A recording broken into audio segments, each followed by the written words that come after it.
Every week, the same story gets told. Live Golf drew 175,000 viewers on Sunday. The PGA Tour drew 3.1 million. Live is losing. The PGA Tour is winning. Golf's civil war has a clear winner, and it isn't the Saudis. And that story is true, but it's also incomplete because it measures the wrong thing. Live Golf was never really trying to win a television ratings war with a tour that has been on CBS for 50 years. That was never the plan. The plan was something quieter, something slower, and something that, if you look closely at what has happened in the last 60 days, is actually working. So before we close the book on Live Golf, let's ask the question properly. Has Live Golf quietly gained the upper hand? Stick with me, because by the end of this video, the answer might genuinely surprise you. Let's start with the number that frames everything else. According to filings at UK Companies House, Live Golf Investments has sold close to $4.89 billion in shares to the Saudi Public Investment Fund since 2022. And this February, PIF Governor Yasir Al-Rumayyan signed off on a further capital injection, confirmed by multiple outlets including Golf Digest, taking total Saudi investment past $5 billion. Now here is what those filings actually reveal about the business. Live Golf Limited, the UK-registered arm that runs all of Live's non-US operations, posted losses of $461.8 million in 2024 against revenue of $64.9 million and expenses of $526.7 million. That follows losses of $395.9 million in 2023 and $243.7 million in 2022. The UK arm alone has now recorded cumulative losses exceeding $1.1 billion since the league's inception. And as the Financial Times reported, the accounts filed at Companies House included a note that there was a material uncertainty, which might cast significant doubt over the company's ability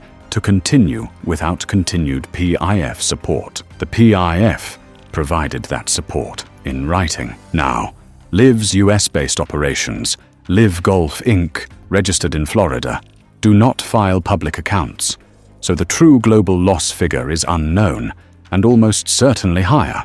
What is publicly confirmed is the international arm, and by any conventional business logic, those numbers describe a company that should not exist. But here is the question that matters. The PIF manages hundreds of billions in assets. Its continued financial backing is not in doubt when the accounts themselves say the league can survive because the sovereign fund behind it has pledged support. That is not a warning sign. That is a structural advantage that no private competitor can replicate. Here is the development that changes more than the headlines suggest. For 4 years, Live Golf had 0 official world golf ranking points. None. That was the PGA Tour's most powerful structural weapon. No OWGR points meant no clear route to the majors for most Live players. It meant the global ranking system slowly erased Live golfers from competitive relevance. Players like Joaquin Niemann and Tyrrell Hatton had to travel to circuits around the world just to prevent their rankings from collapsing. Those who stayed, like John Rahm and Brooks Koepka, watched their world rankings tumble. Live submitted its first OWGR application in 2022. It was formally rejected in October 2023. OWGR chairman Peter Dawson cited 2 fatal flaws: the 54-hole no-cut format and closed player pathways that prioritized invitation over merit. The OWGR told Live it needed to develop a structure that invited players based on objective performance and relegated underperformers more quickly. Then, new CEO Scott O'Neill took over, relaunched the application, and systematically addressed every objection. Live moved to 72 holes for 2026. It enforced real promotion and relegation. It expanded wildcard spots and grew fields to 57 players. And on February 3rd, 2026, confirmed by the OWGR's own official statement and reported by Golf Digest, Golf Magic, and Yahoo Sports, LIV received world ranking points for the first time in its 5-year existence. Now the fine print matters here, and Golf Digest was precise about it. Points go only to the top 10 finishers and ties in each 57-man field. The winner receives approximately 23 points, comparable to a PGA Tour alternate event, and well below a standard signature event. Only those finishing in the top 10 receive anything. Everyone else gets 0. Jon Rahm told reporters after the first LIV event of 2026, "It's fantastic that we're being recognized.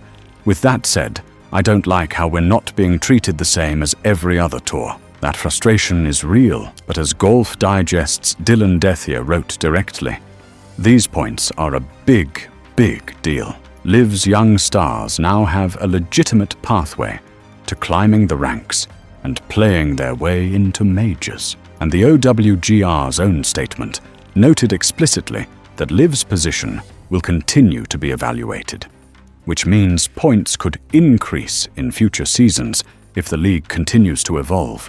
The wall between LIV and the rest of the game just had a door installed in it, and the PGA Tour couldn't stop it. This is where you have to read carefully between the lines, because the conventional story and the real story are not the same.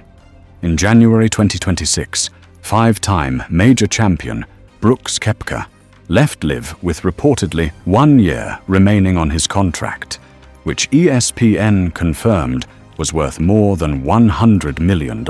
He returned to the PGA Tour under a new returning member program, the first player to do so. As ESPN reported, he forfeited 5 years of player equity eligibility and will not receive FedEx Cup bonus money in 2026. The PGA Tour estimated his potential lost earnings at $51 to $85 million. He also agreed, at the tour's request, to make a $5 million charitable donation. Patrick Reed followed days later.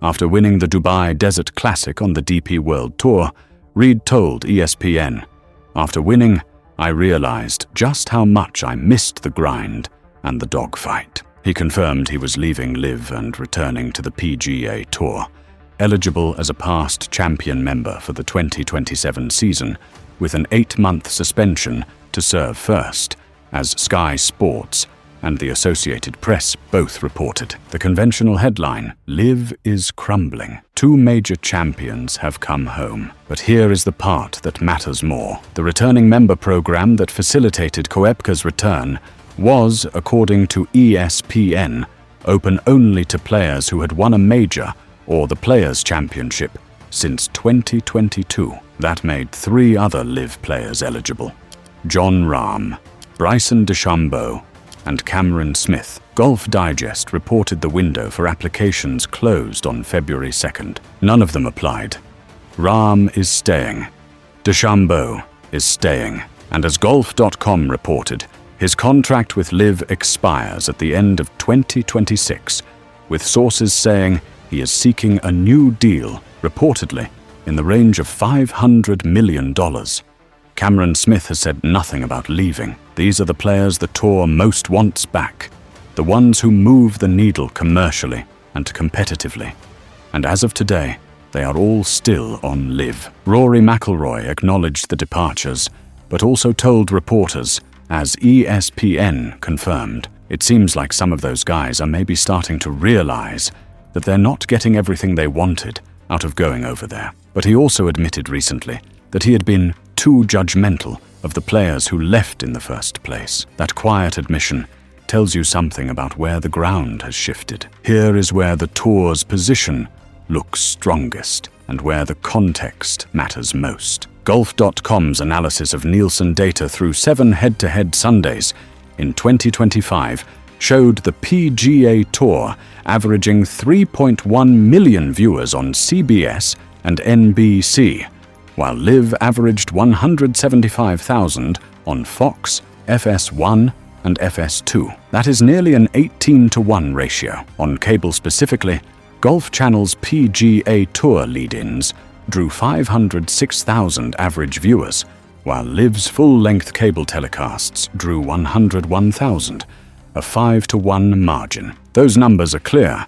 The PGA Tour wins the television battle decisively, but the context that Golf.com and Awful Announcing both reported is important for an honest read. The Tour's 2025 ratings rebound looks impressive, partly because it is rebounding from a catastrophic 2024 baseline. NBC and CBS suffered 15% year-over-year drops in 2024. The 2025 recovery, while real, shows that 10 of the Tour's 13 final round broadcasts in the first half of 2025 were still down versus the 2023 season. Front Office Sports confirmed the signature events finished 2025 up 10.17% over comparable windows, which is genuinely positive news. But the baseline comparison for that figure was either 2024 or 2023, depending on weather impacts. The Tour is recovering. It has not yet fully recovered to where it was before LIV arrived. So, has LIV Golf quietly gained the upper hand? Here is the honest, source-verified answer. On the scoreboard, most people are reading television ratings, prestige, the four majors, week-to-week competitive quality. No, the PGA Tour wins that contest clearly, and it is not close. 18-to-1 in TV viewership is not a debate, but on a different scoreboard, the structural slow-moving one, the picture is more complicated. LIV has now secured world ranking recognition it was formally denied in 2023, confirmed by the OWGR itself and reported by Golf Digest. It has permanently altered PGA Tour economics, forcing purse increases and structural changes the Tour would never have made without competitive pressure. It has retained its most commercially significant players, Rahm, DeChambeau, Smith, despite a new returning member program explicitly designed to bring them back. And it is backed by a sovereign wealth fund that has publicly pledged continued support in writing, with total investment now confirmed past $5 billion. The PGA Tour has a better product, better stars on its leaderboard right now, better ratings, better history. Brian Rowlap has brought genuine energy and clarity to Tour leadership, and Koepka and Reed's returns are real momentum. But the Tour also spent 3 years reacting. It raised purses because LIV forced its hand. It created signature events because LIV created the pressure that required them. It built a returning member program because LIV created the circumstances that made one necessary. Every one of those moves was the right call. Every one happened because a league losing over $400 million a year made them necessary. That is not the upper hand in the traditional sense, but it is not nothing. The question going into the rest of 2026 is not whether LIV survives. The PIF's continued investment answers that. The real question is what happens when DeChambeau's contract expires at the end of this year. If he re-signs with LIV, the conversation about LIV's staying power continues. If he doesn't, if he follows Koepka and Reed back to the Tour, then the story does start to look different.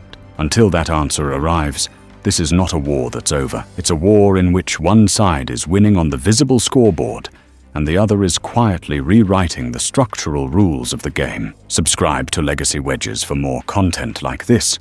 The money, the power, and the forces beneath the leaderboard that actually shape the game you love.